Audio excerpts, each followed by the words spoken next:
South की एक famous actress को एक बहुत बड़ी ब्यूटी क्रीम बनाने वाली कंपनी ने अप्रोच किया और उनके क्रीम के प्रचार के लिए करोड़ों रुपए का ऑफर दिया। लेकिन उस साउथ की फेमस एक्ट्रेस ने ये कहते हुए मना कर दिया कि इंसान की असली खूबसूरती उसका असली चेहरा होता है, जिस रंग के साथ वो पैदा हुआ है। ये क्रीम लगाने से कोई सुंदर नहीं हो जाता। और इसके बाद उनकी जम के तारीफ की गई, और हो भी क्यों ना, क्योंकि चंद पैसों के लिए उन्होंने अपने फैंस के साथ धोखा नहीं किया। गाइस, उस साउथ की फेमस एक्ट्रेस का नाम है साई पल्लवी। आपको ये सुन के कैसा लगा, चैट सेक्शन में लिखना मत भूलिएगा।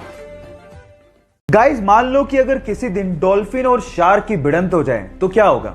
तो आप लोग कहेंगे कि प्यारी सी दिखने वाली डॉल्फिन इस खतरनाक शार्क का क्या बिगाड़ लेगी। तो आप गलत हैं। एक्चुअली डॉल्फिन शार्क से ज्यादा फुर्तीली होती है और उसके पास एक हॉरिजॉन्टल पूंछ होती है जो कि उसे ऊपर से नीचे और नीचे से ऊपर तेजी से जाने में मदद करती है। और इसी वजह से डॉल्फिन अपने मजबूत मुंह से नीचे से ऊपर जाते हुए शार्क के नाजुक पेट पे हमला कर देती है। और यही वजह है जिसकी वजह से शार्क डॉल्फिन से डरती है। गाइस, जो दिखता है वो होता नहीं है। क्या आपको इसके पहले तक इफेक्ट पता था? और अगर नहीं पता था तो चैट सेक्शन में लिखना मत भूलिएगा। सुशांत सिंह राजपूत के फैंस ने 14 जून को एंटी नेपोटिज्म डे मनाने का फैसला किया है। 14 जून को ही क्यों? क्योंकि उसी दिन हमने हमारे सुशांत को खो दिया था और उसकी एक वजह नेपोटिज्म भी थी। गाइस, सुशांत सिंह राजपूत की कुर्बानी जाया नहीं जाएगी और एक दिन ऐसा आएगा जब लोग अपने टैलेंट के दम पे आगे बढ़ेंगे, ना कि नेपोटिज्म के दम पे। ये सुशांत के फैंस का सुशांत को बहुत बड़ा ट्रिब्यूट है, ताकि जो सुशांत के साथ हुआ वो बाकी यंगस्टर्स के साथ ना हो पाए। आपका इसके बारे में क्या कहना है? चैट सेक्शन में लिखना मत भूलिएगा। दुनिया में बहुत सारे ऐसे लोग हैं जो कि गरीब लोगों और सड़कों पर रहने वाले लोगों के लिए खाने का इंतजाम करते हैं, लेकिन बहुत ही कम ऐसे लोग हैं जो इनकी साफ सफाई के बारे में सोचते हैं। और कोरोना काल में हम ये तो समझ ही गए हैं कि साफ सफाई की कितनी इंपॉर्टेंस है। अब इसी चीज को ध्यान में रखते हुए अमेरिका के जैक नामक एक बंदे ने इन गरीब लोगों को और सड़कों पर रहने वाले लोगों को शैम्पू और साबुन बांटने शुरू कर दिए। लेकिन कुछ ही दिनों में उसे समझ में आ गया कि इसका कोई फायदा नहीं है, क्योंकि इनके पास नहाने के लिए जगह ही नहीं है।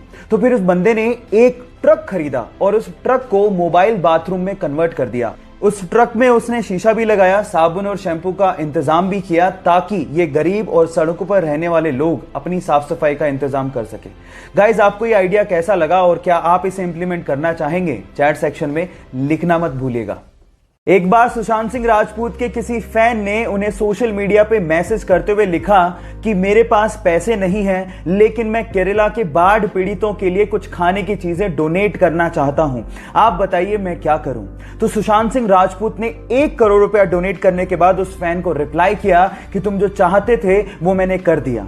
इतना ही नहीं, उनकी मृत्यु के बाद केरला के चीफ मिनिस्टर ने एक और खुलासा किया और कहा कि 1.25 करोड़ रुपया सुशांत सिंह राजपूत ने रिलीफ फंड में और भी डोनेट किया था।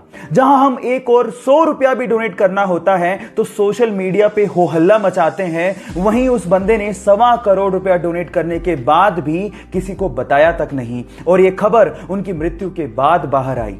सुशांत सिंह राजपूत, आपकी दरिया दिली के लिए हम आपको हमेशा याद रखेंगे। इस कोविड-19 के टाइम पे अगर आपने किसी को कॉल किया हो तो अक्सर आप लोगों ने ये कॉलर ट्यून जरूर सुनी होगी। कोरोना वायरस या कोविड-19 से आज पूरा देश लड़ रहा है। पर मेरा सवाल ये है कि इस कॉलर ट्यून में आखिर आवाज है तो है किसकी? डोंट वरी, मैं आपको बताता हूं।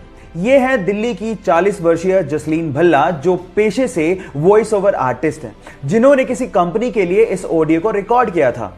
लेकिन इतनी सुरीली आवाज होने की वजह से नॉर्थ इंडिया के हर फोन के लिए इस कॉलर ट्यून को यूज किया जाने लगा। क्या इसके पहले तक इफेक्ट आप जानते थे? और अगर नहीं जानते थे तो चैट सेक्शन में लिखना मत भूलिएगा।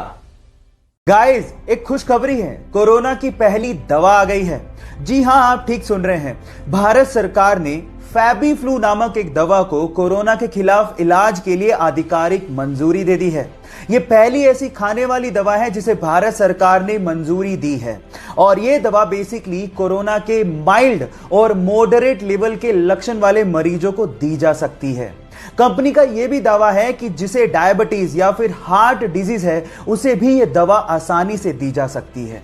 कोरोना के खिलाफ जंग में हम आगे बढ़ रहे हैं और जल्द ही कोरोना के खिलाफ अच्छे दिन आने वाले हैं। आपका क्या कहना है इस बारे में चैट सेक्शन में लिखना मत भूलिएगा।